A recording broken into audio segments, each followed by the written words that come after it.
So coming to the definition, a blood product is any therapeutic substance which is derived from human blood, including whole blood and other blood component, which includes packed cells, plasma, platelets and WBC, and also plasma derived medicinal products like your coagulation factors, immunoglobulin and albumin. Coming to the components of the blood.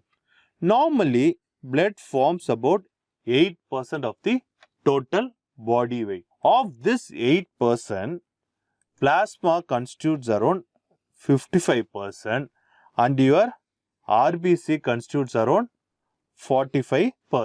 The other cells like your WBC and platelet forms hardly less than 1%. Of this 55% of plasma, 91% is only water, 7% is protein and the solute is around 2%.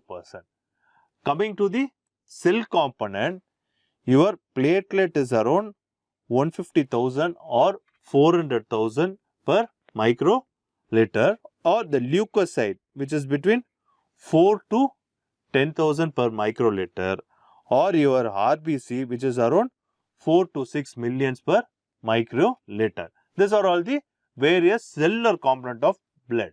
And coming to the protein, your albumin forms around 58%, your globulin is around 38% and fibrinogen is 4%. Coming to other solutes, it might be ions, nutrients, waste product, gases and regulatory substances.